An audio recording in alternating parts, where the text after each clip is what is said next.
Gathered here tonight to hear from leaders from throughout and across the food system, working in a lot of different sectors of that system.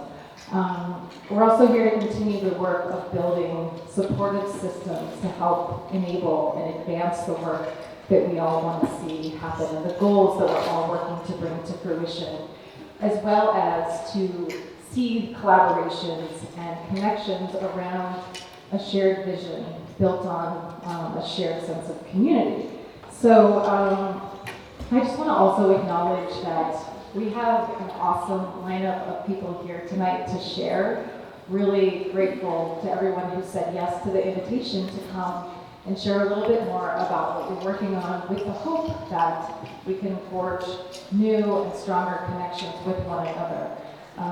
Importantly, this agenda, I want to say, could be 5 times as long.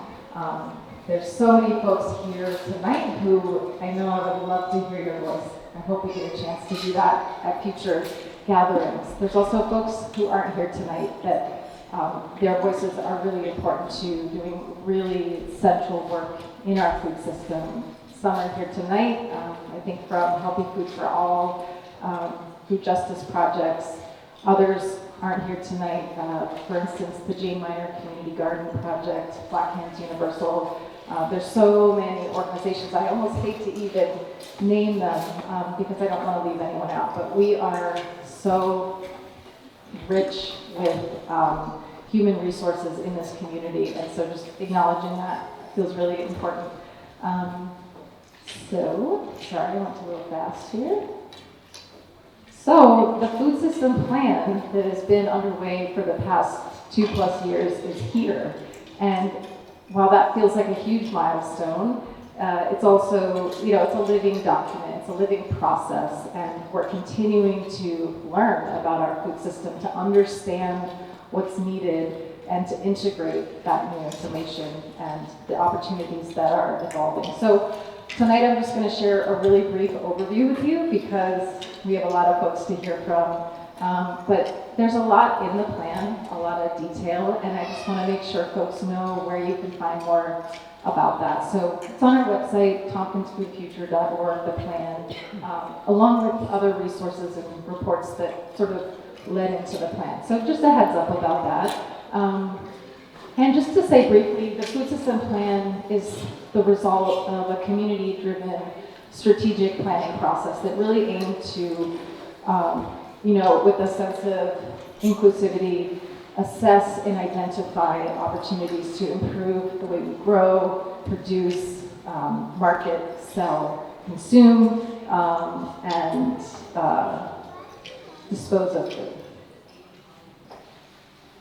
So why a food system plan? Why do we need a food system plan? Simply put, like air and water, it is an absolute necessity to our survival. We are all making decisions about food.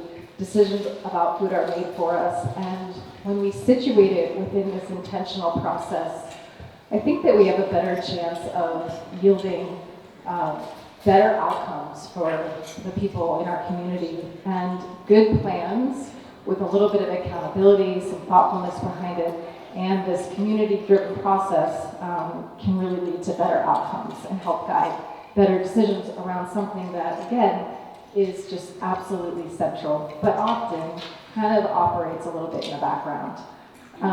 We look through a lens of climate, equity, and community food security in developing this plan. These are the central issues impacting our food system and the key areas where we need to and we want to work to transform things. Improving our food system it's really this amazing opportunity to improve quality of life for the people in our community and an opportunity to better steward the land that sustains us, and that's really what this plan has an eye towards. So, it also aims to create synergies in what is a really complex system. And again, being intentional, having some accountability helps. Just a really quick overview, recap of our process that's been underway for the past 2+ years, funded by the county legislature and the Community Foundation. yielded the first sort of deep dive into our food system. So what are the current conditions? What are some of the statistics and figures? We had a huge interview process, focus groups, forums with over 2,000 individuals contributing their ideas and their hopes into this plan. And that really was the basis for what came, which is the food system plan, which I'm going to talk a little bit about now. So, in addition to learning a lot about our food system and just sort of also pulling that information all together, trying to kind of make sense of it, we feel like we engaged people in what's a really important conversation about our future and about what's to come. And not just what's going to happen, but what do we want and what are we willing to sort of put a stake in the ground for. So the plan is a voluntary framework for future actions and collaborations. It's an invitation. It's going to require community engagement. It's going to require education, businesses, organizations, opening up and being willing to think about what their role might be, envision new ways of operating and doing business, establishment of new partnerships, establishment of new structures to sort of guide this work as more of a holistic approach to our food system. I also just want to say that the plan is really rooted in local needs, and that's really how the baseline was formulated, and it's also situated in this global context, which I talked a little bit more about before. We really are sort of at this crossroads where we've now been tested. We now kind of have seen some of the ways in which our system is vulnerable and the ways in which we are resilient. But I think there's a lot we don't know. But I think one thing that we kind of can all safely assume is that we will experience future disruptions, future shocks. And so how do we want to be prepared in the face of that? So these three directions, just to kind of start to name them, what came through really strongly in the community process, it was as if people were saying, we really need to be moving in these directions of building resilience, cultivating equity and opportunity, and really, when we make decisions, is this something that promotes human and ecosystem health? I'm going to talk briefly about the goals. There's 9 goals that kind of are nested within these 3 directions thematically. I think there's 47 recommendations that are more detailed, more action-oriented in the plan. I'm not going to talk about those tonight, but I invite you all to explore those. But these goals really came from our community, again, and they aim to fight climate change, improve and increase our capacity to produce food locally, and to strengthen systems that support our work. They support deep reductions in food insecurity and grow opportunities in the food system for folks who historically have been excluded, lower income folks, Black, Indigenous, folks of color, immigrant communities, and beyond. And they highlight strategies for protecting natural resources, reducing food waste, and promoting increasing food recovery, and integrating nutritional support more broadly throughout our community. And I just want to say too, there's space up front, so don't be shy. I know it's hard to come sit up front, but I'm pretty nice. All right, so I'm just going to wrap by saying that as we all know, none of these problems, none of these challenges can be solved without working collectively and working together. I know that you all and so many others in our community, advocates for food justice, for regenerative agriculture, for food waste reduction, for local food, have been working to address these issues for a long, long time. And at the same time, these major challenges, they tend to persist. We have to keep working on them. And while so many of these issues are systemic, they operate at various levels of our society where we don't necessarily have control. We do have control of what happens in our community, and working in this way requires integration across a lot of different areas of our community, a lot of different sectors. So strong partnerships, as I've said, are needed to address these challenges both at their roots and at their intersections. So, as folks start to think about, well, how could the community support something like this food system plan, I want people to also think about how a food system plan could support what you're doing.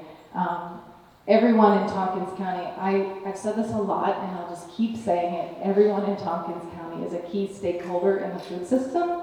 We're all eaters, and everything that we do, the decisions that we make, the daily actions that we take are in real time creating our food future. So, we are going to need engaged, passionate volunteers to help carry out the food system plan. Organizations who are here tonight need these passionate, engaged community members. Businesses and organizations need staff who are visionary and willing to, think about new ways of operating, new ways of doing things. And organizations need people who can think creatively about how we're going to reorient the emergency food system to better serve needs, how we're going to support beginning farmers, food entrepreneurs, how we're going to advocate for solutions to climate change. So it really will take a village, and there's so many ways to plug in.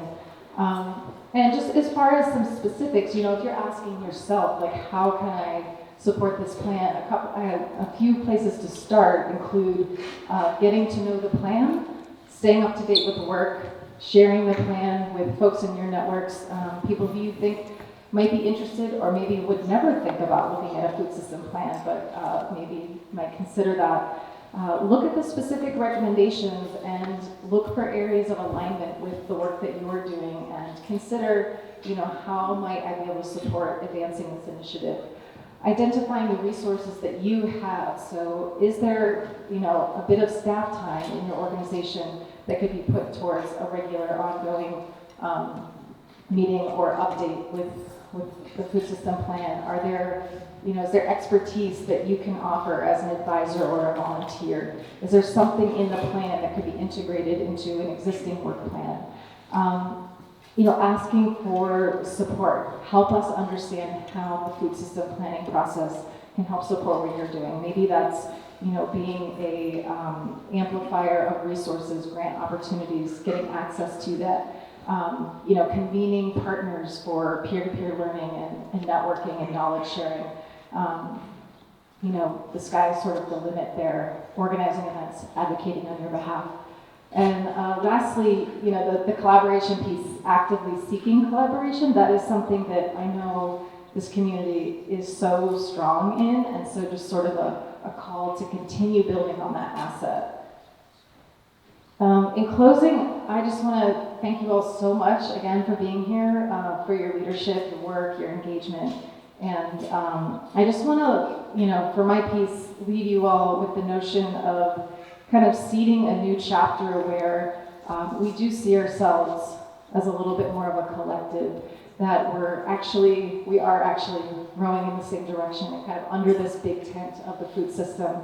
And that by seeing ourselves as interdependent and connected, maybe we can achieve even more and build fulfilling relationships along the way. So, I know we'll all continue our work in various corners of the community, and I hope, again, that this is kind of the beginning of a new chapter. So I'm going to turn it over to Ann Corman and Randy Brown, who are both legislators here in Tompkins County. I'm really excited to hear from everyone. So I just wanted to start off by saying that the county we have bipartisan support at the county legislature for this plan. And when Randy and I were asked to be a part of this, to help support it, we both jumped at the opportunity. So we're just going to kind of go back and forth and just tell you a little bit about why we are happy to be here, be supportive of this. Thank you. It's great to be here. I feel fortunate that I was asked to be part of the Food Policy Council. They completed most of the work on the food system plan long before I got there. I feel that it's a great plan, a lot of action items. I've got a long history of agriculture in my family for generations in Newfield and Enfield, and we're doing a lot of small drop in the bucket projects of providing fruits and plants to families in new fields grown by early bird. I think this is a great opportunity, and we have a lot of energy in Tompkins County, and I'm looking forward to releasing all that.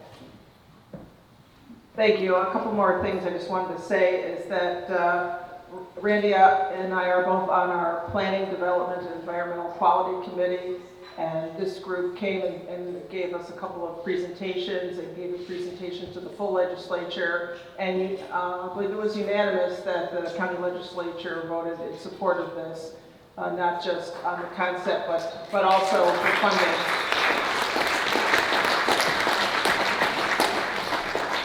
And I know there's probably a lot of people in this room who have experienced food insecurity. I have several times in my life so far.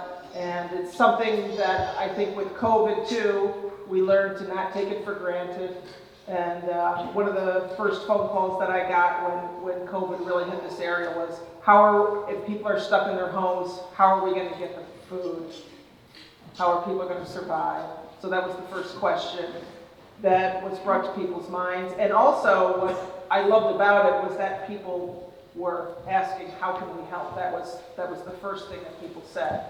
I heard about that way before I heard of anybody actually coming to us and saying they needed help. It was people saying, how are we going to make sure everybody gets food, into their homes? So thank you, because I'm sure there was a lot of people here that were part of that movement. The last thing I just wanted to, two last things, that the food systems plan comes under the county's comprehensive plan. It also is part of our resiliency plan. It's talked about, but it's really, I think if the county did it, county government goes a little bit slow and we have to do all these different things. So for this to be grassroots, so to speak, I think is a better way.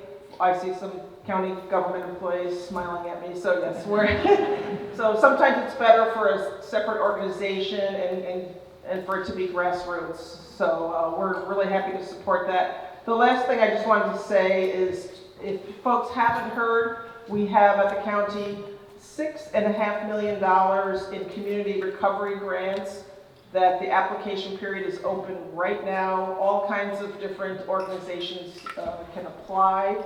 And so you can go to our Tompkins County website to get more information. The applications are open until October 31st. I want to make sure as many people as possible know about that and apply. And again, I'm really happy to be here and support this.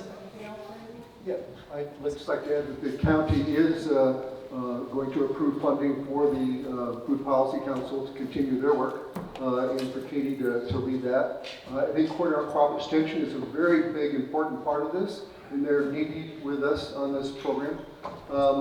There is food insecurity in every area of the county, food deserts, everywhere you look, and I think it's really important that we analyze what all those are and act in there.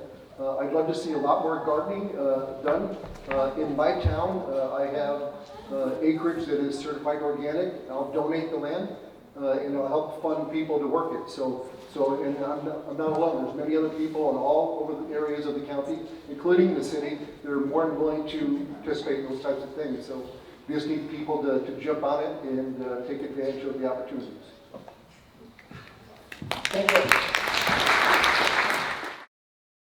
Everybody, I'll be really brief. It's just like coming home, seeing all of these faces. Lots of people I haven't seen in a long time. It's great seeing all of you.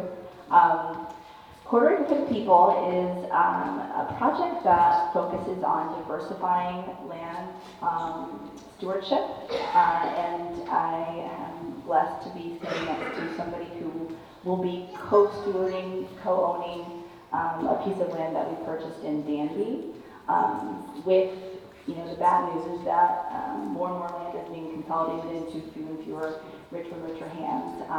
It's important to us that we have a really diverse, beautiful spectrum of farmers who are producing beautiful, delicious food for all of us. And a big up to a Sunday Kitchen for the delicious food you guys are eating. That is an example of what we want to do more of. More and more food producers, more and more farmers from diverse backgrounds. So I'll hand it over to my beautiful friend Sonia. Hey everyone, I'm just going to say real quick that the purpose of the land corridor for the people is we want to be able to have a self-sustained community. We want to be able to grow our own vegetation and be able to self-sustain in as many facets in life as possible. Another thing is that we want to be able to lower our carbon footprint. So as we are building, we want to be able to have a biophilic residence there that still filtrates water and still is able to absorb sunlight, and we're able to use it to our advantage. And yes, and thank you all for coming. And I guess you guys could look us up on Facebook and see what we're doing. We're constantly holding meetings to find out new ideas on how we could minimize our track on the property, conservation as well for some of the land there for migrating birds. There is a resident there that wants to raise rare birds of variety species. I'm not big on, I don't know much about birds, but she loves them. And with love, I support. And thank you all.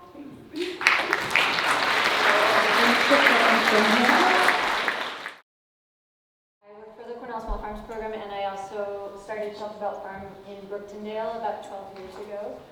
And the three main themes that Katie mentioned for the food system plan all really resonated with me, but I'm going to focus on two of them where I spend a lot of my personal energy and time. The first thing was around resilience, and one of the goals that I noticed in the food system plan was Excuse me, can you slide that way? yeah. So we can speak here, so the Okay. mic doesn't pick it up. Climate resilience for farmers. So on our farm, which we've been reclaiming slowly over the past decade plus, was shrubby, old growth land, and we've been doing all these things that I listed here in this bulleted list. I hope those of you in the back can read it, but basically intensively managed grazing, planting woody perennials into our pastures, and a lot of water management to help deal with the extended periods of dry and extended periods of wet that we tend to get. But it's that middle bullet that I want to focus on because, planting trees into pasture sounds like a kind of a simple thing, but it turns out it's really complicated to get right, and it takes a lot of time and energy and money, which are things that farmers don't tend to have in excess. So there's a lot of practices like that that can both mitigate a farm's impact on the climate and also mitigate the impacts of climate change on farmers that farmers just can't do. It's not that they don't want to, but they can't because it's not going to generate income for them in the near future, and it's going to cost a lot of money. And so I feel like there's a really strong need there for more technical support and funding directly for farmers. There's a few programs that do fund some of these practices, but more is really needed. Equity is also something that's really very near and dear to me, that I spend a lot of time on, both in my Cornell Small Farms program job and on my farm. At the Cornell Small Farms program, for the past 5 or so years, we've been doing a lot of internal work and trying to figure out how we can help facilitate getting more black and brown folks onto farms. And evaluating, doing assessments of our power and privilege and where we can leverage that to help. But the fact is that 98% of land is still owned by white folks. And like Krista was just saying, there's issues of land being consolidated into fewer hands, and that's 98% that's not an accident that much land is in the hands of white folks. And so I think there's a really big need for not only programs that train and help fund these farmers who maybe they don't want to farm, maybe they just want to grow for themselves, but food sovereignty is equally important. And land is power, and the ability to feed yourself and grow food for your community, food that's culturally relevant, is very powerful. So I think there are some efforts going on already. There's so many great organizations in this county already working on these things, but it feels like we need more, and I'm a fan of decentralization usually, but it feels like we need sort of like an organizing entity to help get all of us together and find the willing landowners and make matches and provide support.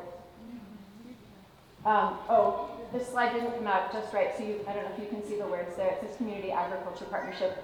I was thinking about how much energy and time went into creating this plan, and the problem sometimes with plans is that they are these beautiful, shiny documents that represent like hundreds of hours of work and conversations, and then so often they get shelved, and nothing actually really happens as a result, and they just remain as plans.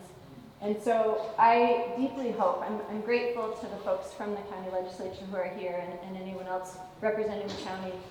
I'm glad to hear that there is commitment to continue funding the Food Policy Council, but I do hope that there will be commitment in a really big way, in an ongoing way, long term, to funding the things that are in the plan, all of these 47 or whatever recommendations. And I was just thinking about the fact that we have an organization here in the county called the Community Arts Partnership. Probably a lot of you are familiar with it already. And they exist to elevate and celebrate the arts. And they have workshops and markets, and they direct money. They serve as a pass-through directly to artists who create public art. And I started thinking about something similar, but that would be more of like a community agriculture partnership, something that maybe doesn't carry the baggage of Cornell, that could help, have this food system plan at the center of its existence, and would be kind of overseeing and helping to facilitate all of these partnerships among the many organizations who are in this room and those who couldn't make it tonight to get done the work in the plan. And I've just been reflecting after reading the plan, just thinking about what's strategically, obviously there's the really highest priority things in the plan, but strategically, what are the items in the plan that with a very small investment of money or time could have a really big impact? And I don't have any answers for you, but I just thought I would leave you with that question.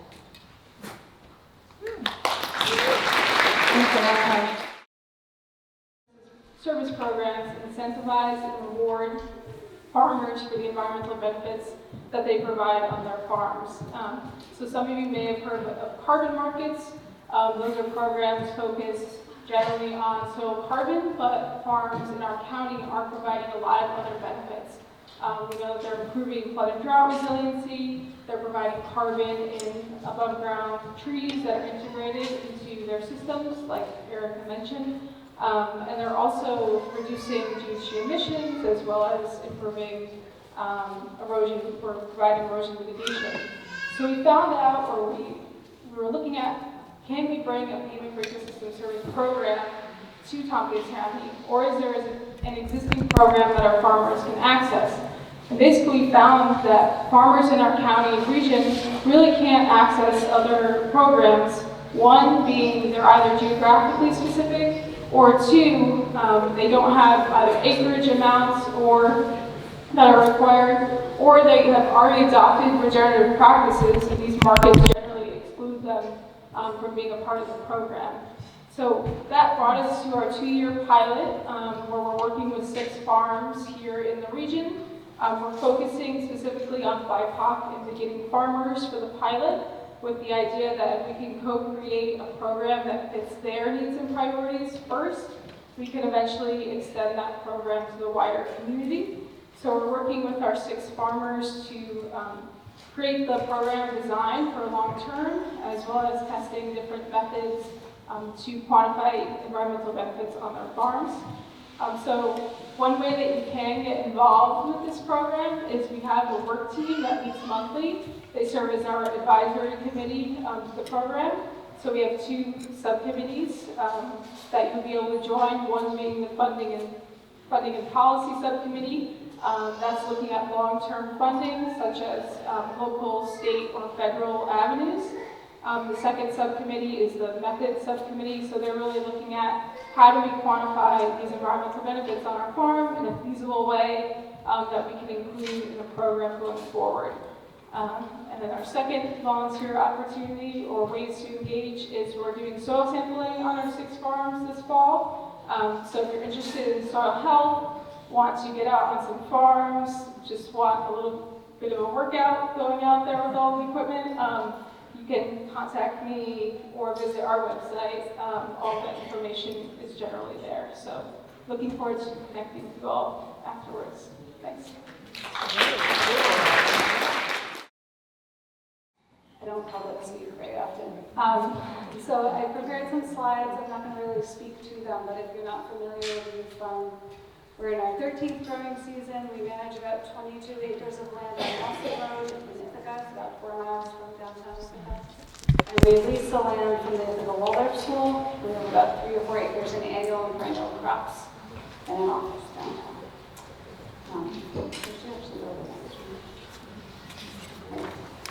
That's a little picture of our farm. We work with youth in Tompkins County and also families. Our first ever program was the Teen Summer Program, which is hands-on job training and social justice education. And teens spend their summer with us paid hourly doing farm work and also participating in workshops led by our staff and by community members on things like gender, body sovereignty, herbal medicine, mushroom cultivation, beekeeping, making traditional kimchi. This program was able to continue throughout the pandemic, but at a smaller scale, and offered a very important mental and physical health benefits for teens during the time that was super hard for them and continues to be, really. This past summer, we were able to have 20 teens on the farm again, which is very exciting. 19 of the teens identify as BIPOC and 60% identify as gender expansive. Nearly all the guest speakers are BIPOC, as well as 3/4 of the staff. Not me. Each teen took home a farm share each week, which is an employee benefit for working with us. The share included vegetables, of course, but also a product we made on the farm, like currant jam or honey or pesto. In the first year of the pandemic, we realized that food insecurity was heightening, and it became even more important to offer food to the teens. This is actually at the J. Minor Garden, which you mentioned is a fun field trip. And we began offering a self-serve breakfast when they arrive and hired a chef to make a hot lunch for them at no cost to them, obviously. And the chef uses produce we grow on the farm, and the teens cook with them when they eat. That's them packing their shares, their farm shares with value speaks. The teens are put into crews, each with a peer crew leader. Each crew starts off their day with rotating chores: animal care, cleaning up for breakfast, setting up the shade and water station, for field work, etc. And the animal care includes caring for meat chickens, which we then slaughter with the teens. Before slaughter day, a local farmer of color came to facilitate a conversation on the ethics of eating meat and different cultural and religious practices around slaughtering animals. We talked about what feelings come up when thinking about taking another being's life for food. Participation in the slaughtering is 100% voluntary and optional. We have activities set up away from the slaughter area for people that choose to be over there instead. This summer, I led the actual killing station, working with each teen who expressed an interest in that. We killed 30 chickens, we eviscerated them, packed them, and each teen was given the option to take one home. At one point in the morning, a 15-year-old who was participating in the program said, "This is so noble. We're providing food for our community."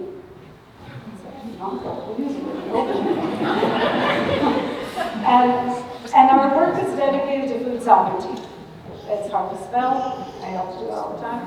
And it's also hard to define because it can exist in so many different ways and in so many different places. But what Ade said that morning sank into me as a strong experience of food sovereignty. She felt grounded and proud and capable of sharing nourishment with other people. And that can come with harvesting and drying herbs for tea, or to help with a cough, learning a basic pesto recipe and feeling confident trying new greens in it, or watching a tomato plant that you helped trellis produce fruit and ripen. And we're working to provide direct skills, support, and working together as a team with others, and a space for learning and exploring the natural and social world outside of a capitalist white patriarchal construct, so that young people can access a tangible experience of food sovereignty. as they are the people that are going to shape and can shape their natural and social environment. So that's what we're trying to do, and so far we're getting big results. We've been, like I said, doing this for 13 years, and the part about the food policy, there's two parts about it. One is the food sovereignty part, and the other hand is like that people are hungry now, so what do we do with that? So we also work with direct food access, and that where we can nourish people today and create a future that we want to live into. That's our staff in the summer. And we painted a mural on the Friendship Donation Network. Ground Up started in 2009, and our mission is to support beginning farmers and also to promote food justice in the community. And how we do that, we are offering training to beginning farmers, and I guess why we do it, like, you're starting a farm from ground zero or up to your 7 years or so. It can be extremely difficult, and from the structure to skills to funding to access to market, there are many layers for stages of a beginning farmer. Talking by experience, now I'm a farmer as well, and I'm raising sheep. This is my first year, and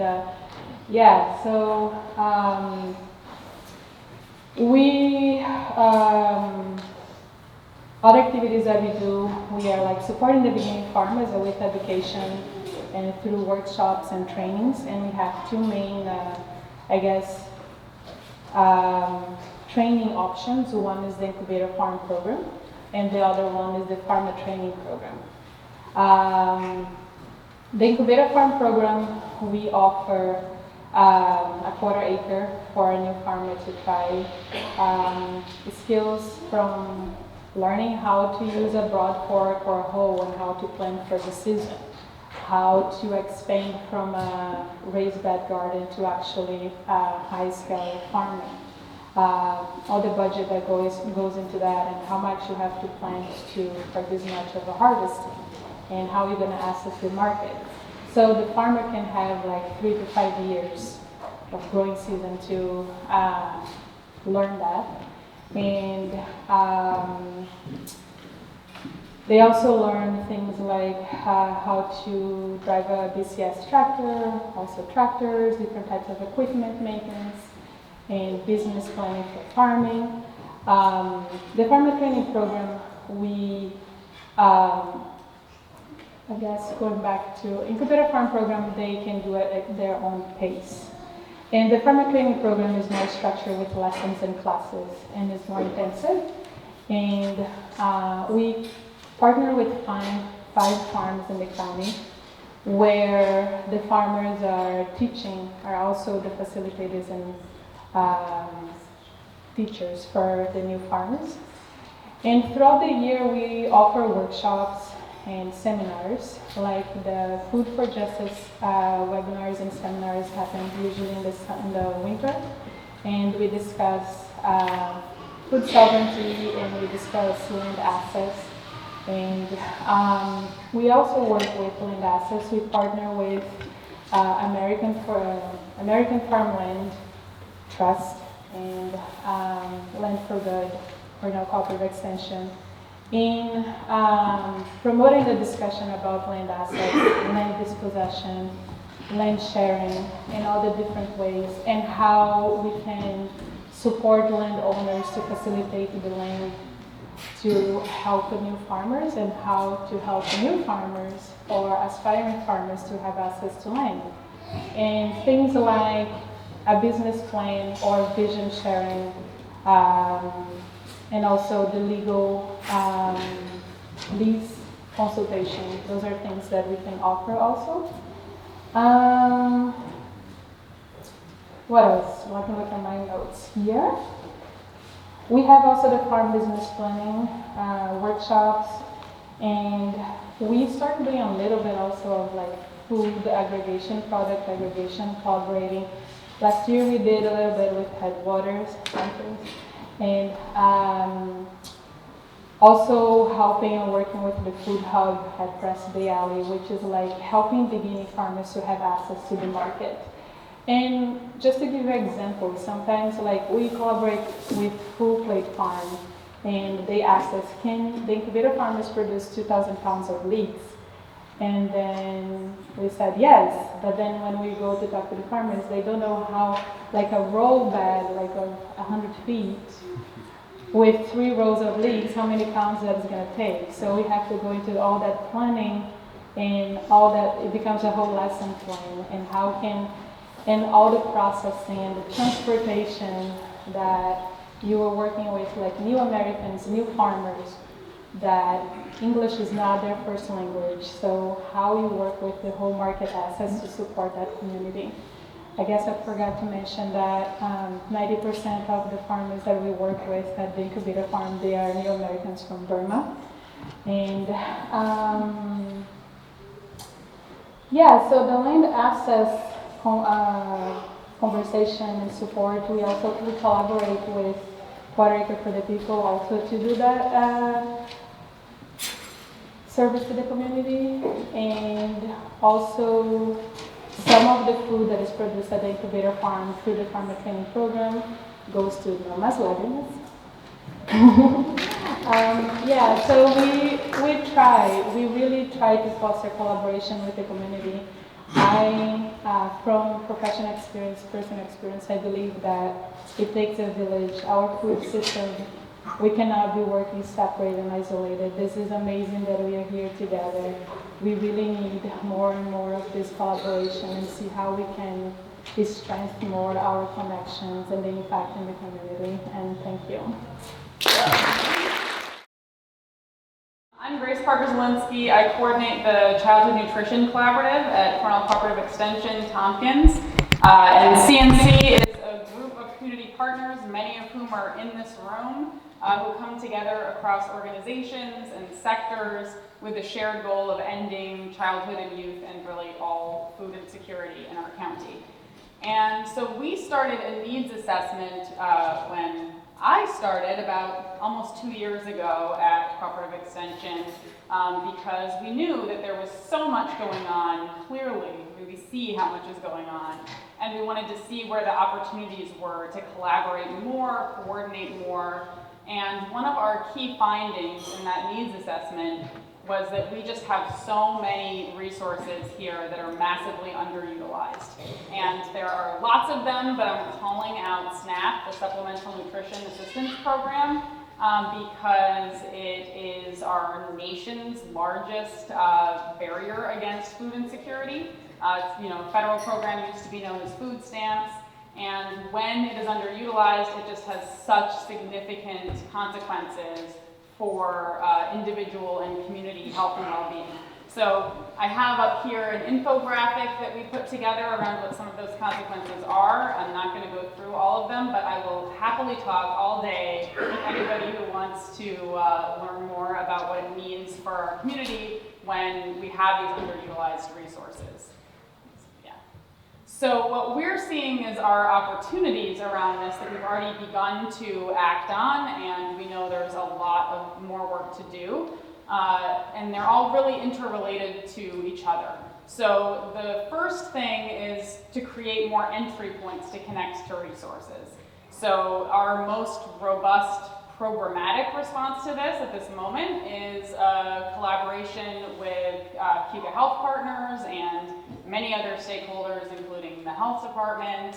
And this is funded by our county legislature to connect people with resources like SNAP and many of the other things we have in the community through their doctor's offices. So we're supporting offices to start asking questions about social needs at appointments, and then we are training Cornell undergraduate students to follow up with patients who would like follow-up around those social needs, to introduce them to some of what might be available to support them and act as bridges to those resources. And some of the other, and that's another thing I could talk about all day, but I'll sort of leave it there for now. I have up here a quarter card that we made for patients at OBGYN and Midwifery Associates. about how this program works and how they're connecting to it and why they're filling out that social needs screening form. So related to that, we see a need for improved communications in general about how programs work, about what exists. I'm echoing lots of other folks here that I think at least half the battle is just knowing everything that's out there, and it's a losing battle. We're never going to no one person is ever going to be a repository of all those things, but we can do a lot to improve communications, especially in a climate where we've got constantly changing policies and programs, and that leads me right into our last piece here, which is, again, something I think we've heard already and we're going to continue to hear, that we know that when we have stronger relationships, we can be so much more agile about communicating these needs and creating new structures and systems that improve people's ability to tap into all of the amazing resources we have in this community to improve food security and also just generally health and well-being. So there is tons more I can say, but I will leave it there for the moment. Please get in touch if there are any ways that you would like to be involved. We have multiple working groups around these things. If there are needs that you're seeing or entry points in your communities, organizations, whatever, where you would like to be communicating with folks you're working with or coming into contact with around programs that could support them, we are always happy to talk about ways to do that. And I'll also echo everyone that it's wonderful to be here in this space and celebrate everything that's going on. So thank you all so much for the work that you do. Increasing access to affordable, nutritious, and safe food. And that is definitely where the food bank fits in the best, we believe. In fact, recently we identified 3 overarching organizational outcomes for the food bank. One is good food, which means we want to distribute more of it. The second one is increasing access, which is directly related to this. And the third one is community empowerment, because we really believe that in order to address the issue of food security today and to ensure that people don't experience food insecurity tomorrow, we really need to do what we can to empower the community. That's really the key. So increasing access really resonates with us. We are in the post-COVID days. We were able to invest some of the resources that we raised during our COVID activities towards a strategic investment fund that we have been using to help support our member agencies, our food service providers, through impact grants to help them be more innovative in the way that they reach people in their community, to help support infrastructure needs like cold storage, so they can have resources to purchase freezers, coolers, whatever it is to increase their capacity. And we've also learned during COVID that there's a lot of opportunity for innovation and a lot of opportunity for new partnerships. And so that piece of the plan really resonated with me as well, is really exploring new models of emergency food distribution. And, we've, for example, developed much deeper relationships with our school district partners, because we know in many communities, school districts are reaching a lot of people. They're like the center of many communities. So how do we do more work with them? There's a piece about experiential education and increasing those opportunities so people really understand the issue of hunger and food insecurity, and we do that through our Hunger 101 training, and we also recently added a racial wealth gap simulation, which we borrowed from Bread for the World, which have been really popular and really have been used to open people's eyes to the systemic issues that we're dealing with. So I would invite folks, if you are part of a group that you think would benefit from participating in a Hunger 101 training or racial wealth gap simulation, please feel free to reach out to us, and we can send someone out to help lead that workshop with you. And then the biggest thing for us is advocacy, and the whole part about advocating for greater utilization of federal nutrition programs. I think Katie said this in the intro, but we are all part of a larger systemic environment, and if we really want to have an impact on the issue of hunger and food insecurity, we really need to take a look at advocacy and incorporate that into our responses. And so I would encourage anyone who's interested in doing more advocacy work to reach out to the food bank, go to our website, foodbankst.org, sign up for advocacy alerts, and really get involved in that aspect of the work, because there's only so much we can do on a local level. We really need to be working on a statewide and a federal level if we really hope to move the needle. So that's it for me.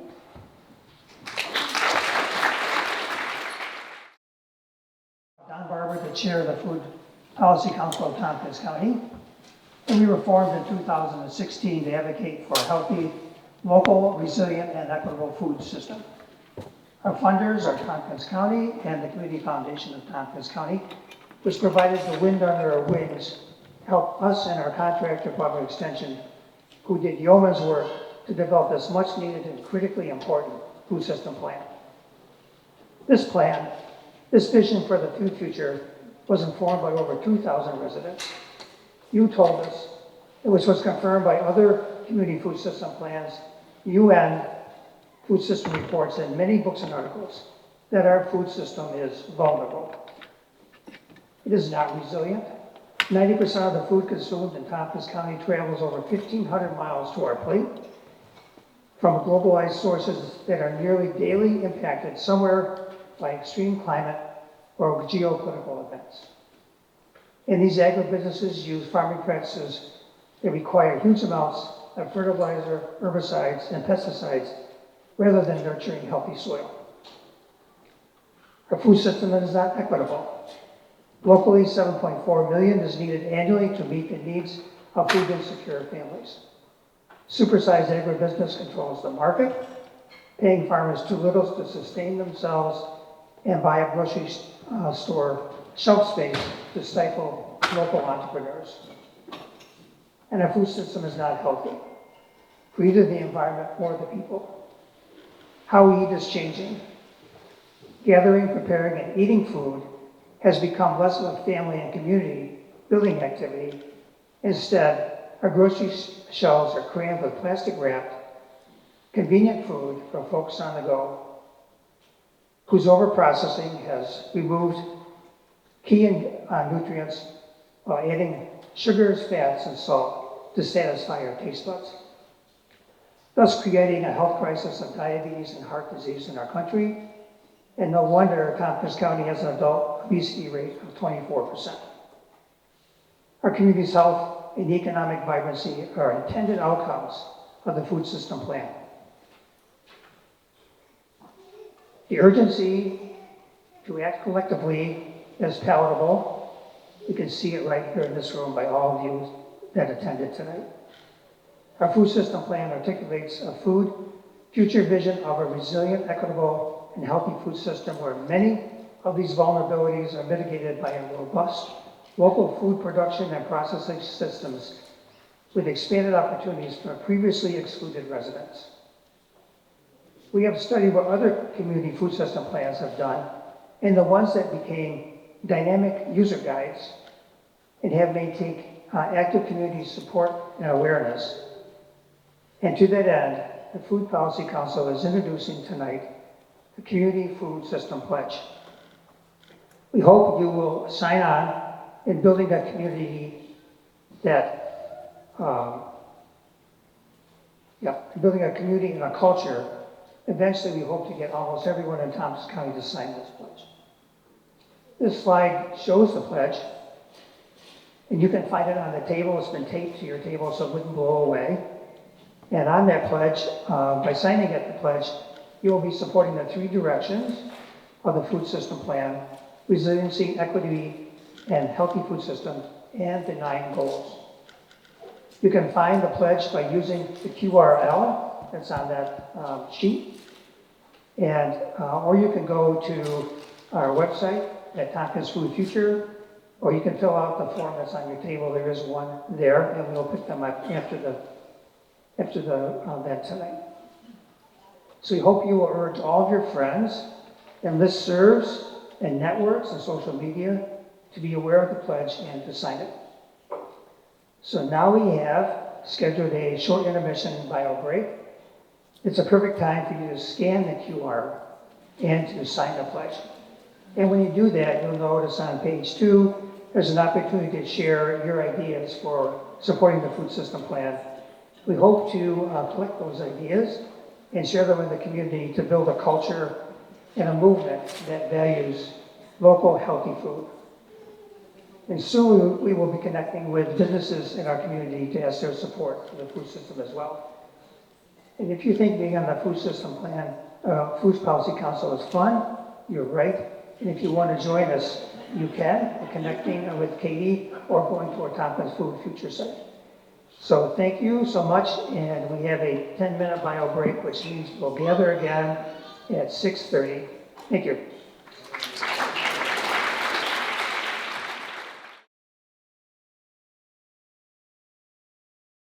My name is Kelly Sove, and I'm the organizational manager. We also have Cassidy Graham here today with us, who is a new team member and is our operations manager. And then Jan Rhodes Norman is our board president, so you'll have all of our contact information here. So the market's actually going into its 50th year of existence, which I think is a real testament both to our important role, but also our responsibility to this community and our role in the local and regional economy and the food systems.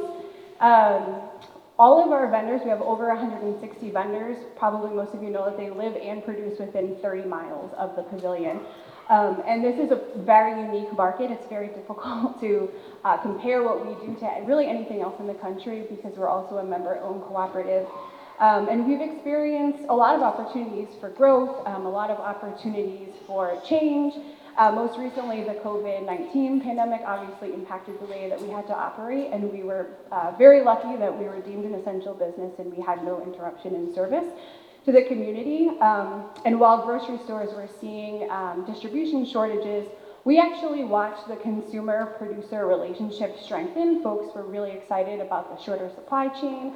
Folks were even more excited to know where their food was coming from. We saw our producers pivot to new distribution channels, some that happened at market, some that were happening on their farms. And us as an organization also did the same. We created an online marketplace to better serve some of our more vulnerable customers. And we also continue to participate in programs that diverted food waste by continuing to work with Friendship Donation Network and others to get food into people's hands, healthy food for all, and things like that. I also wanted to say, in terms of diverting the food waste, I would be super remiss if I didn't mention Judy Ward, who is our Zero Waste Program Coordinator, and Dish Truck. This is so phenomenal. Come to market and check this out. What they're doing is so innovative and amazing to watch customers getting a plate and not throwing it away. And if you've ever seen our dumpsters at market, they're disgusting. And we don't have that overflowing trash anymore. And my God, they're just these phenomenal powerhouse women. So thank you so much.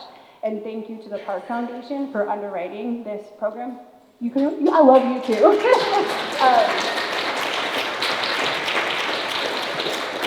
So I could talk about them forever, but in terms of thinking about what we're doing for food equity and access, a lot of people don't know that the farmers market has actually been able to, for at least a decade, been able to accept EBT. And so listening to the child nutrition collaboration, wherever you are, I want to talk to you.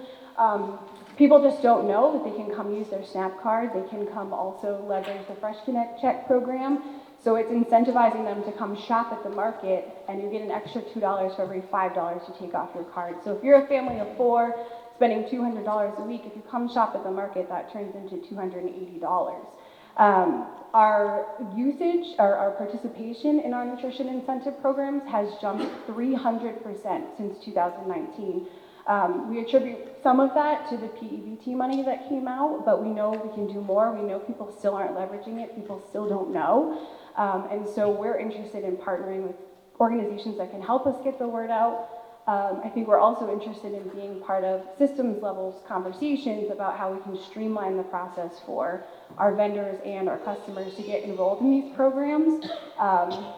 For our EBT program and our Fresh Connect program, we're enrolled as an entity. So any vendor that sells an eligible item can participate, but some of our other programs like Farmers Market Nutrition Program require additional steps and it's pretty onerous. So how do we kind of make that a little bit easier for everybody? And while I'm here, and I'm probably going way over time, but I just wanted to share with you some of the other opportunities that we currently have at Market. Talked a little bit earlier about the online marketplace that we pivoted to, and this is still live. We actually received some funding from the Ithaca Urban Renewal Agency through their Community Development Block Grant, which allows us to subsidize the shopping experience for City of Ithaca residents to the tune of 60%. So on top of using their EBT card and their Fresh Connect checks, they're also getting 60% off their order if you're a City of Ithaca resident and you are paying with EBT or you self-certify as low to moderate income. So we have some flyers at that very back table. If you know people who can leverage this program, please let them know. We're trying to expend these funds by the end of the year. But it's also something that could become systemic. Maybe we can continue it. Maybe this is something that could work. And we currently have staff that can help guide customers through the onboarding process, help with delivery for homebound customers. And then the other thing that we have going on, I'm sure all of you know Monica Roth, but she's the board president for our newly formed 501c3 Friends of the Farmers Market, which will be applying for grants to look at food equity, access, and affordability, to think about business incubation. So hearing about, you might be doing the farmer training, and maybe we can be a business incubation place for some of these folks who are now trained and need a platform to sell. Maintaining, obviously, the public use of our waterfront, thinking about economic independence. We'll be having our first fundraiser October 9th, so please come out. It'll be fun. Battle of the Farm Bands.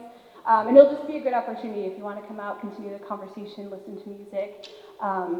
Please do. There's also some flyers out in the back. But I'm so excited. Thank you for your time. Thank you for everything that you all do in the community and for including the market. We're excited to continue working with you all.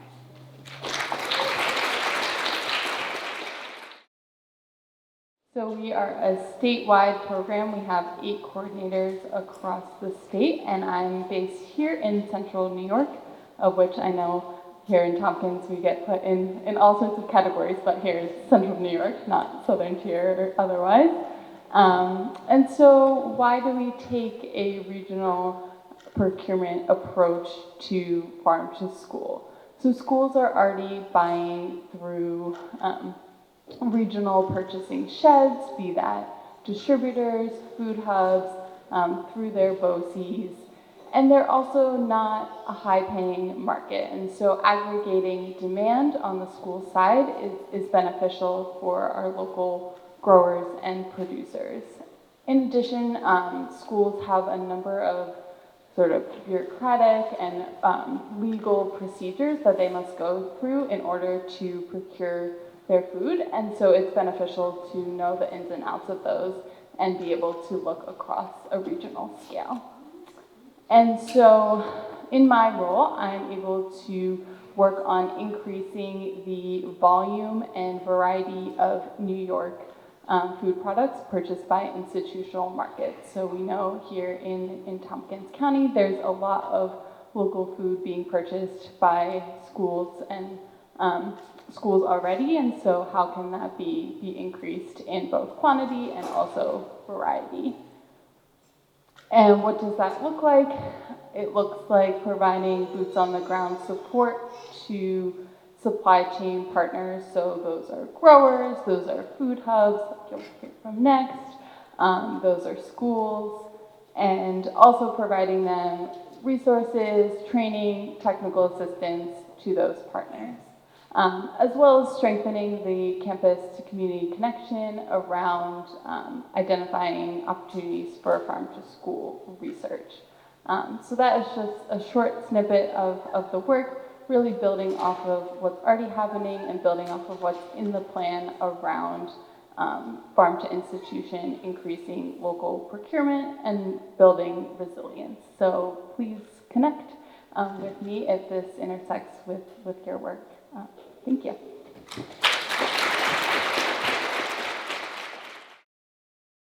So my name is Silas Conroy. I'm part owner and director of supply chain for Headwater.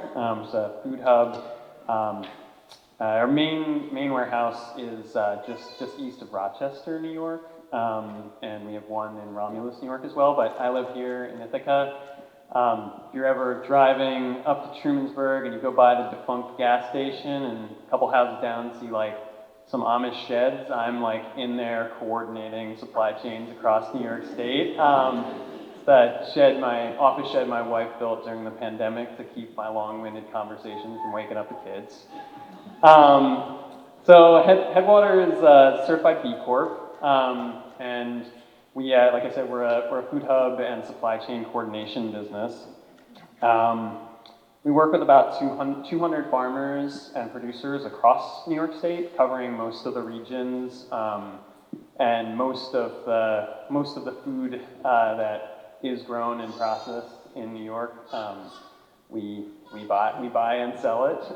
So from produce to proteins, value-added products, etc. And one of the gifts of my work and working with all of our producers is that you probably won't be able to see the text, but we'll get there. Oh, I saw Allison, but thanks to Allison from Relays, for designing all of our new branding. I would never have made this. Anyway.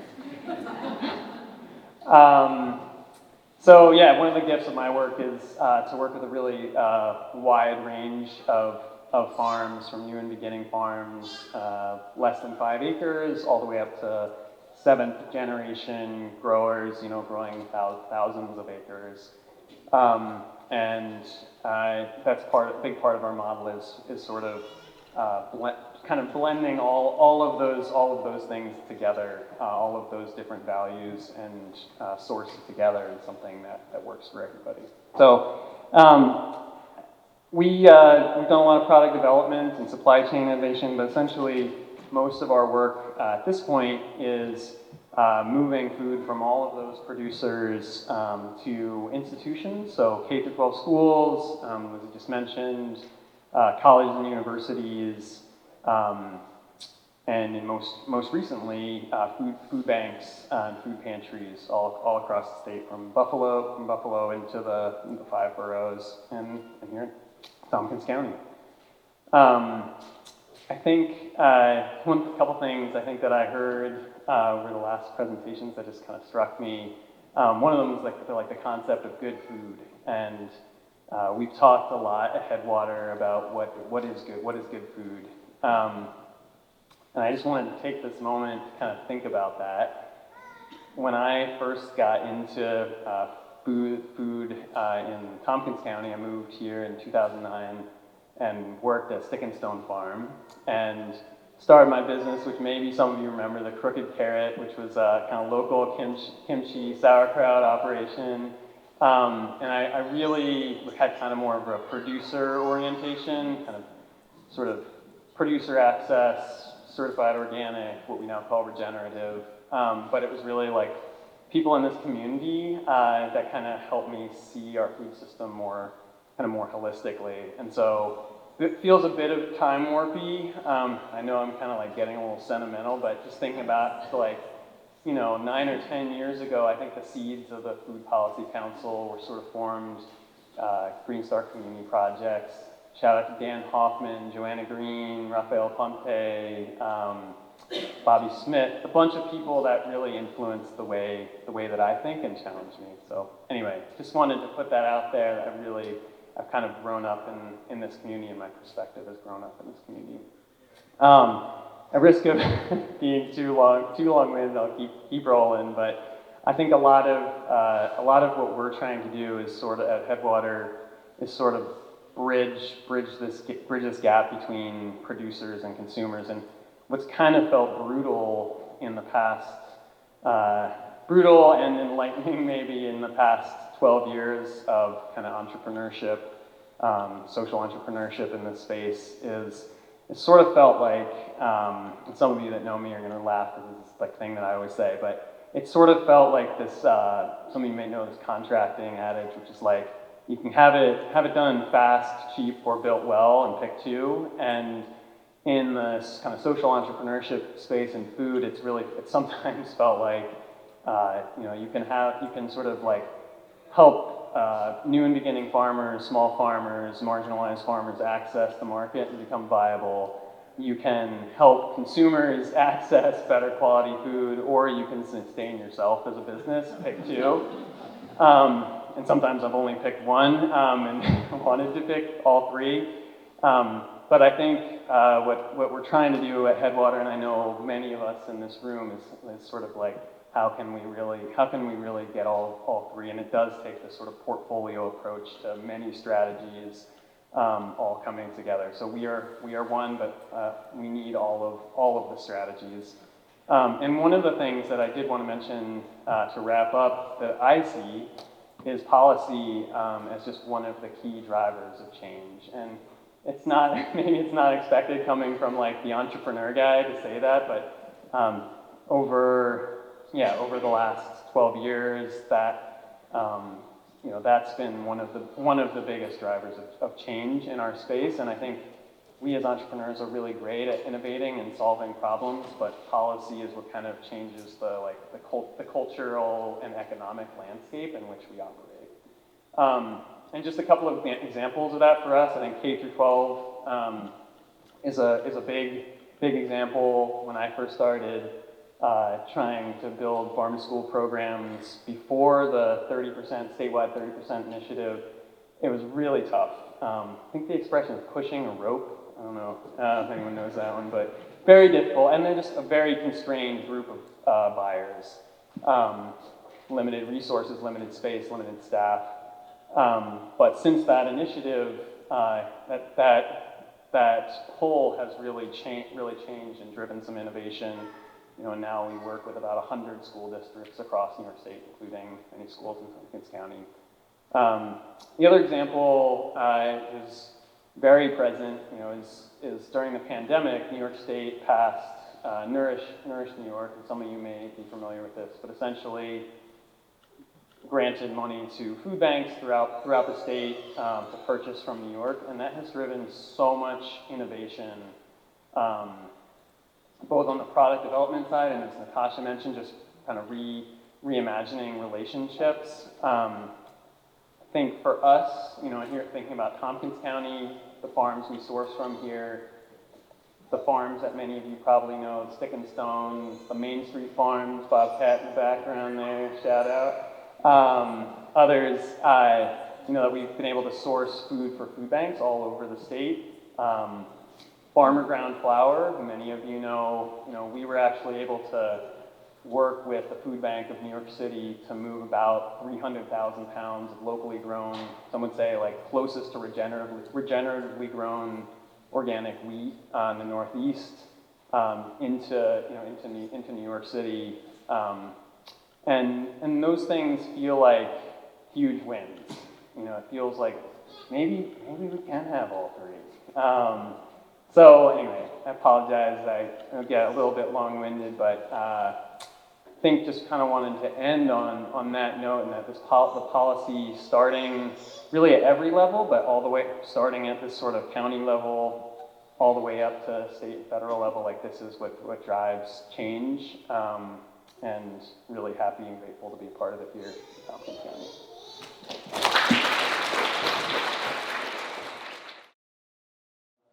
The project I'm going to talk about is still an idea. It's the next chapter in the food future, hopefully. Basically, this is a project to establish a shared use commercial kitchen in Ithaca. As I'm sure a lot of you know, that there's a lot of culinary expertise and talent here in this area. And you see it at the farmers markets, you see it all over the place. And everyone probably knows this statistic that there's supposedly more restaurants per capita in Ithaca than anywhere else in the country. So we have a real foodie culture here. And yet, the problem is that a lot of these small food manufacturers who want to grow and they want to scale their businesses have very little choice in terms of getting into a commercial kitchen that will allow them to grow their business. I know because I started to look for a commercial kitchen 2 summers ago. I used to have, for 2 decades, I had food businesses out in California. But then I moved here and I thought, I'd like to get going again here. I kind of came really quickly in the beginning of the pandemic. Anyway, that's another story. So I realized that I couldn't find anything. I found this one kitchen the former Green Star production kitchen. It was the only kind of real, like, large enough production kitchen with loading docks and walk-in coolers and walk-in freezers and separated washroom and cove tiling and all the millions of things you need to pass the inspections for a commercial kitchen. And basically, an idea started at that point. It ended up getting some funding. I've been collaborating with the City of Ithaca and the Ithaca Area Economic Development, and we have put together a feasibility study to figure out if it's possible to set up a shared use commercial kitchen so all this talent in this area can actually have a way to grow. Up to now, basically, if you're not really well-heeled or well-connected, you really have no way to grow your food business here beyond a certain point. It's very, very difficult, let's just put it that way, and we want to make it easy. So this project is basically trying to leverage all the small food entrepreneurs that we have here and all the talent that we have here. We know that the paths to growth are limited, and we have now done a needs assessment. We did a survey of food producers around the region. We had actually 68 respondents, which was way higher than anyone thought we would get, and got a huge amount of data from all them. So it's not just, oh, I think, or someone told me. It's like we have actual data from a lot of the food producers in the region.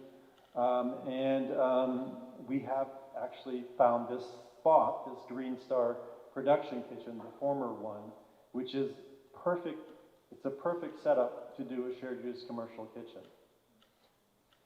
So actually having something like that here in Ithaca already set up is a huge boom. I mean, normally when communities try to set these things up, they start from scratch. They take an existing warehouse and they have to rebuild it to be a commercial kitchen or start from scratch. We're lucky that we have this thing right there. And this is what's kind of driving this project, because this could be rented out at any time. Anytime someone could come in there and rent it, and then that opportunity is gone. So we have to do the longer way of doing it, which would be starting from scratch. So I am the experienced operator driving the effort, I guess. I've done this, as I said, in California for a while. I had shared use kitchens out there as well. And we have studied this really closely. We have put together a feasibility analysis, which I think just today has now on the City of Ithaca website. If you look up economic development projects, you can read the full feasibility study, and then there's hundreds of pages of appendices. We had over 80 meetings around the community. We met with a huge number of people. This community is so rich in all the resources that are needed in order to do this type of project.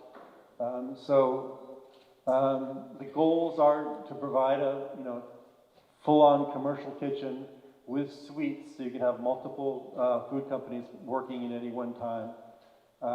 We expect in the first year the businesses to help 30 food businesses and add at least 10 more each year. Have a small, lean employees so we keep our overheads low. And to act as the organizer, network, and connector to provide incubation support, which a lot of these small food businesses really need in order to grow. And we want to support the growth of food businesses, can be owned and managed by and employ residents from many diverse backgrounds around the area. We don't need to do this one, but that's my background. I've, like I said, 20 years in the food industry in California. I really started in the restaurant business doing health food, especially raw, vegan, organic foods. I ended up with 3 restaurants in LA. I ended up making a food brand, and I started distributing, all this vegan food all around the country. Anyway, I did a lot of that stuff. Now I'm over here. I want to try and continue contributing to this community. So we did this needs assessment, and it really has a lot of information. If you look at this one here, this is like how interested people are from these 68 local food businesses. How many are interested in getting into a shared use commercial kitchen? So you have somewhat interested, very interested, and extremely interested at the top. So the vast majority are very interested. This is like, this side over here is how many years they've been in operation. And as you can see, quite a few of them are 3 to 5, 6 to 10, and more than 10 years. So these are not just, you know, guys who just started last week. There's a lot of businesses here which are ready to grow, but they don't have a facility to do it in. So, I mean, I did 80 interviews doing this study. Every single person I talked to said that the lack of affordable commercial kitchen space is an impediment to the growth of local food entrepreneurs. There is a huge unmet demand for affordable commercial kitchen space. I was just speaking to my neighbor over here from the Varna Community Kitchen, and she's basically full all the time. So, full all the time. And we've done the studies, we've done the economic and financial projections on this, and all the data points to that a shared use kitchen space would attract a sufficient number of tenants to be viable. In other words, to be self-sustaining. That's it. So, sorry? Who owns the building that InStar Space Kitchen? A local landowner owns it. It's a privately held place. They have kept it sort of off the market for us in the hopes that we pull this together, but they're not going to wait forever. I think the first person with a check is probably going to get it. So we're hoping to do this quickly. We have a strategy for doing that, and if you want to read more about it, you can go to the City of Ithaca site. This is a project at this point which doesn't really have a home. I'm kind of just an independent person who had the idea of doing it, but then get hired to write the feasibility study, and we're trying to make it happen. So, nice to meet you all.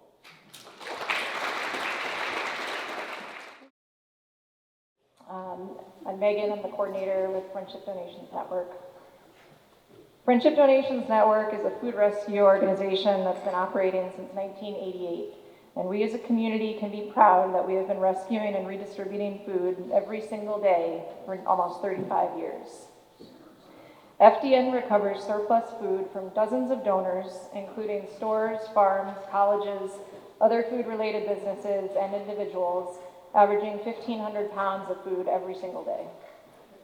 We provide free food to more than 50 food distribution partners, which several are here, who share the food with more than 2,000 people each week through meal programs, food pantries, community organizations, and grassroots distribution.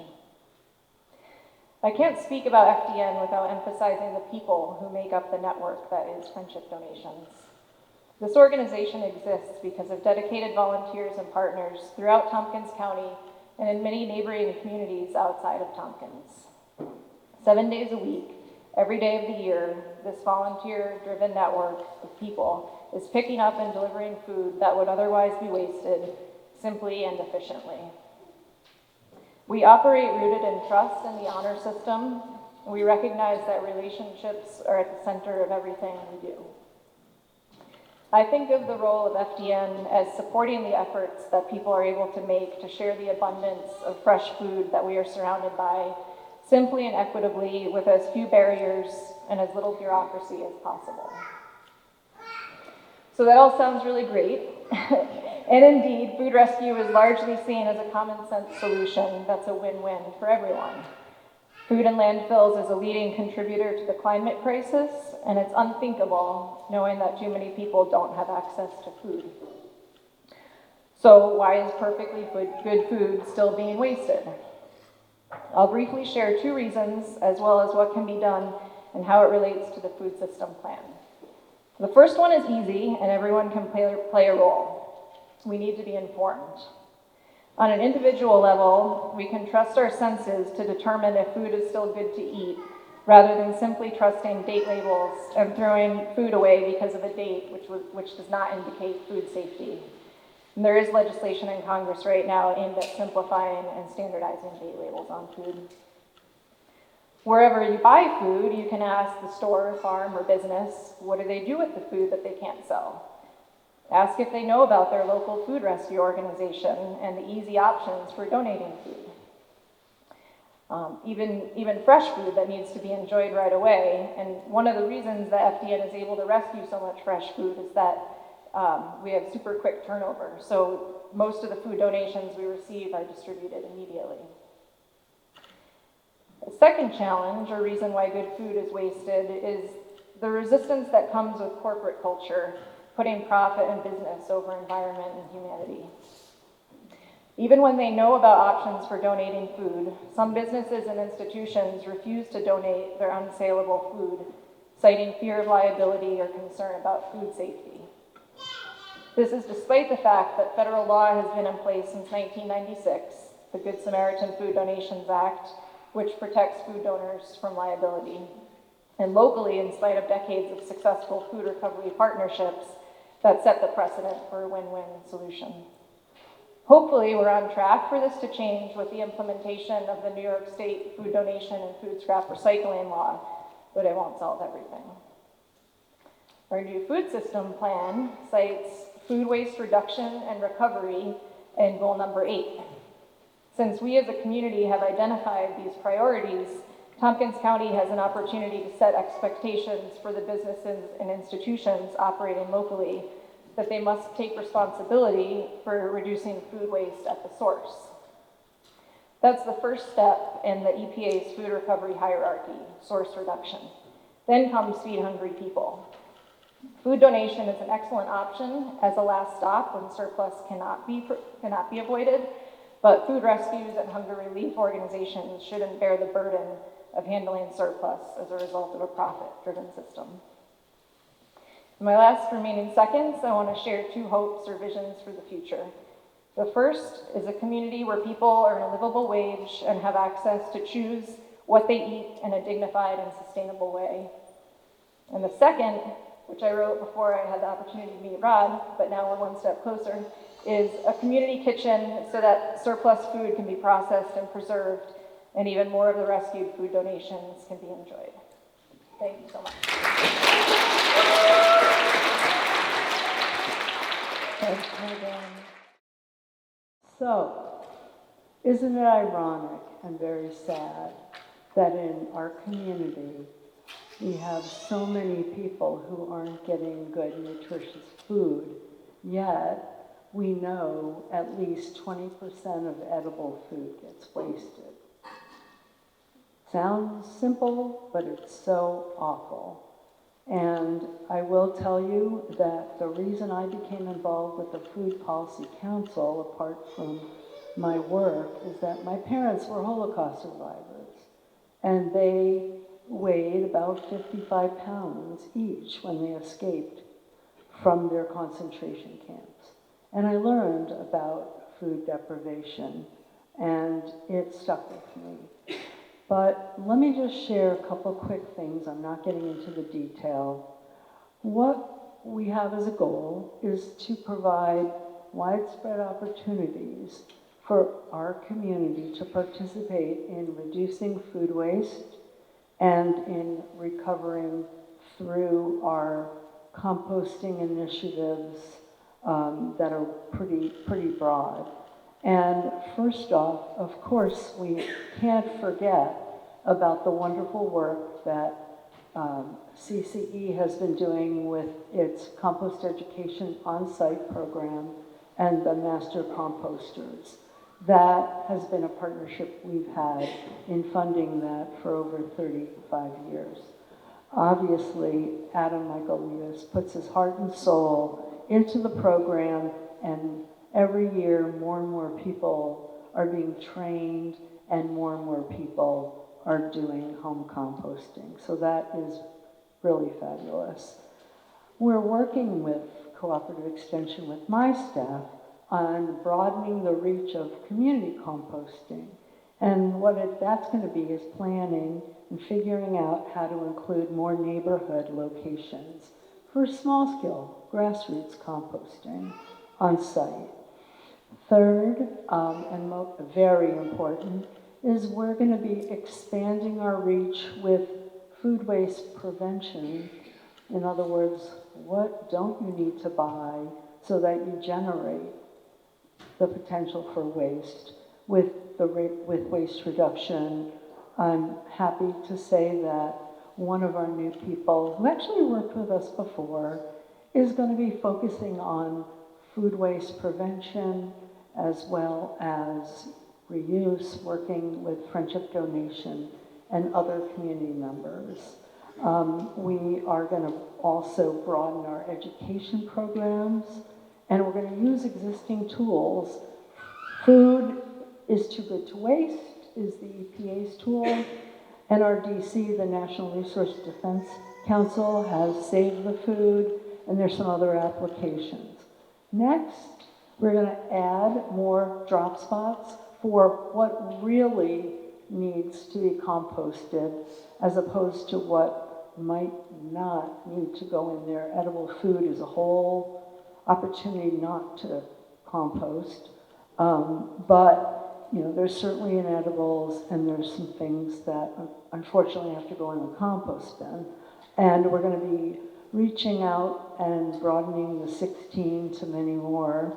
And we're going to be doing more effort in working with underserved neighborhoods, local communities, as well as lower income apartments and workplaces where, I don't know, it might be called something like a pop drop, where you're at work and you bring your food scraps on a certain day at a certain time. Community centers, we haven't really done much in the way of community centers other than Brookendale, shopping areas, and so on. Finally, we did a pilot food scrap collection program in the city years ago on West Hill and some other locations. It was very successful. We were really hoping that both the public and the private haulers would include this every week collection in their waste scheme. That didn't happen. But we're going to take advantage of an opportunity that's available right now with the state.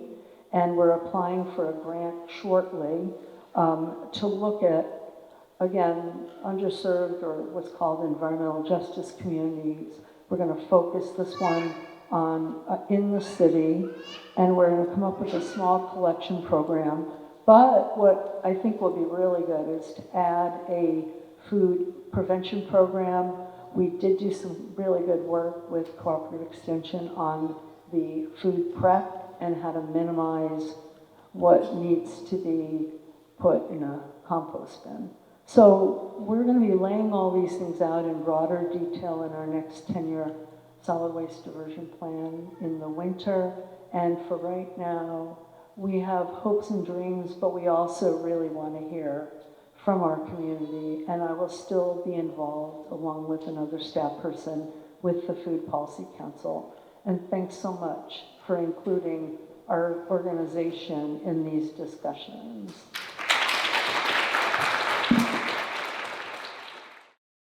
Thank you for staying. As Katie said, I'm Lara Parilla, and I took your charge to create one slide and say it in 5 minutes really seriously. So we have a really dense slide here to look at, and I'm going to be reading from my notes.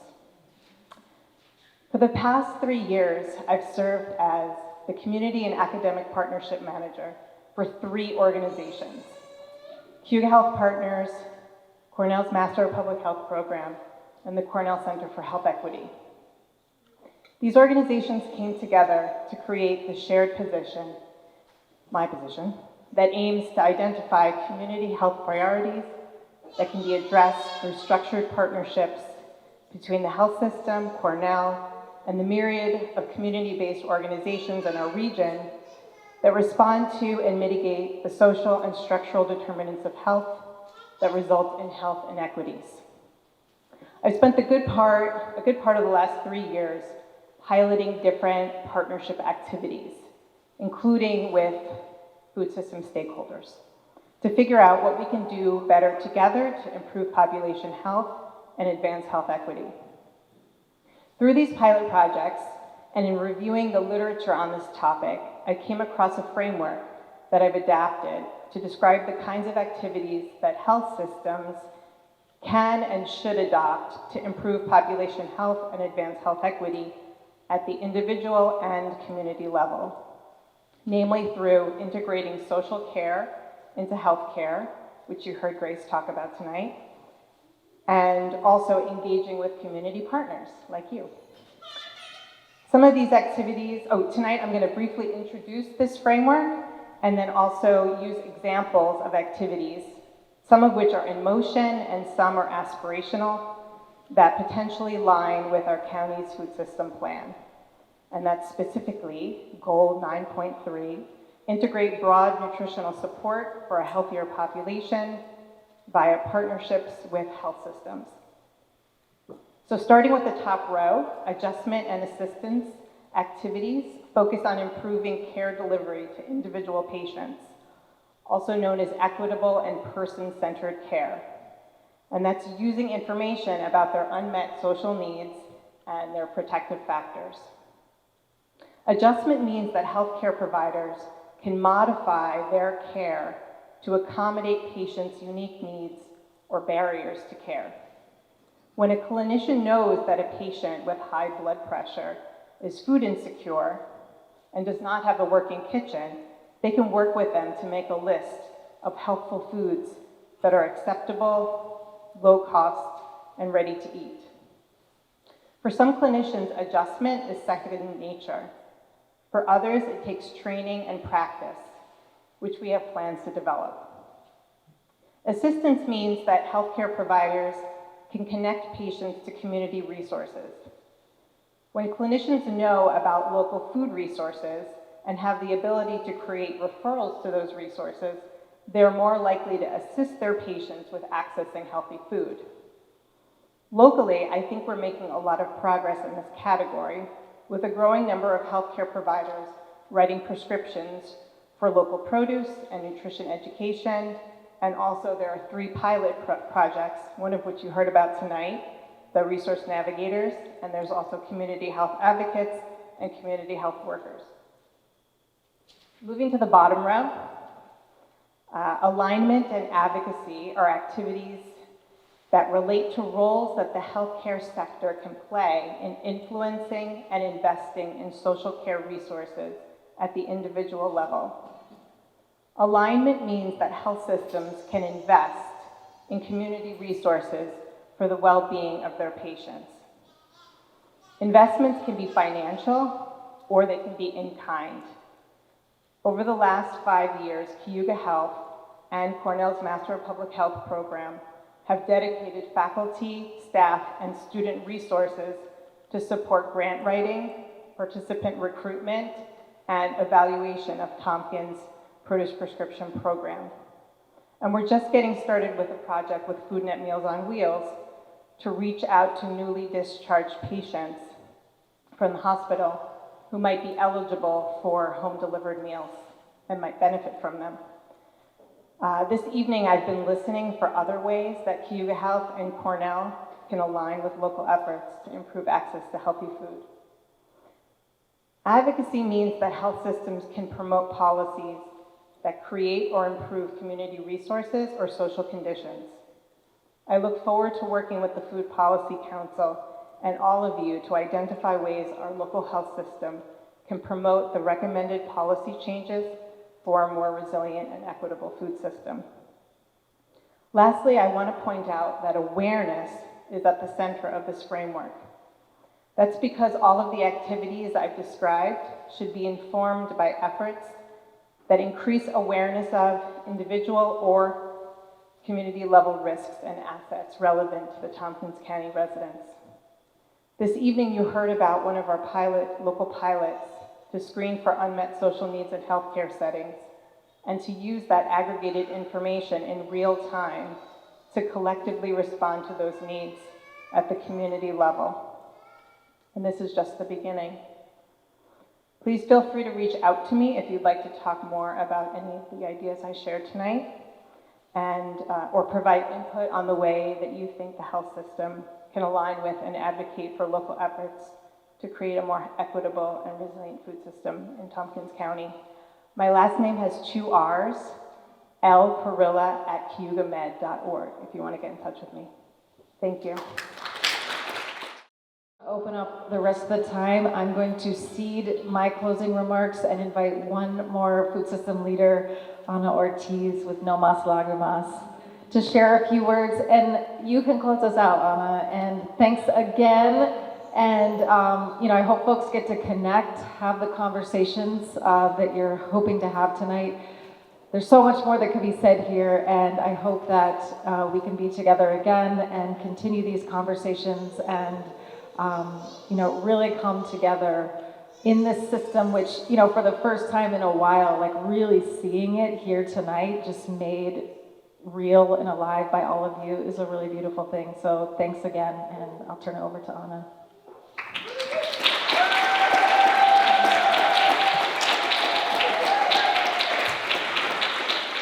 Thank you. If people know me very well, I'm not good in talking over here, but I wanted to say, you need to applaud for this amazing lady right here. Okay, she did it good. She did it good. And then Megan, Katrine, and other people getting everybody together like right now. It's like it's awesome. Like, we still up there with COVID. We still have some monkey stuff. We're still doing the stuff. So thank you guys. I'm not for no martillas, for no más lágrimas, but I wanted to highlight some people over here. It's like they work so hard. I know they're gonna kill me, but and then when I say the name, you have to stand up because my heart is gonna get sad. Sharon, Judy, get up. This one is from my volunteers.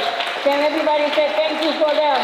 They work every day to make sure No Más Lágrimas, West Village, everywhere, my youth, and then, we're still collecting any food that you have out there. We're still collecting, just hand it out, please, make sure, don't worry. Sharon will check it out to everybody. And then Megan, you connected with Megan connected with me. So thank you so much. And I wanted to say thank you to Berna. Berna, you might have my heart up there. Berna committee, you from Berna? Yes, you're doing an amazing job. We are, cheer you down here to Mitica. Keep it doing some amazing job. Keep it doing the stuff. If anything, we down here at the Henry St. John now. So if you need some help, I was dying to see you and tell you if anything you need, get up there and say, I need help. So, Megan, me, Sharon, we help you. And thank you for an amazing job that you're doing. Keep it up, girl. But thank you so much tonight, and thank you for Kate to give me a chance. I just wanted to say I'm glad everybody's together and, get it together. And, up there, keep it up. It's kind of hard, but, if anything, like right now we're doing, network. If you need some help, just ask. I did the same thing when they knocked my door. I have no clue what we're doing, but right now, No Más Lágrimas is partnered with Friendship Donation, Food Bank, and everybody. So be up there, fight. I'm so proud of each one of you guys. Keep it up, and then thank you so much for helping No Más Lágrimas. Muchas gracias. Thank you, Ana. A perfect way to close the evening. Thank you. All right, stay, enjoy, eat a few more plantains if you can find one. And thanks again. Please come say hi.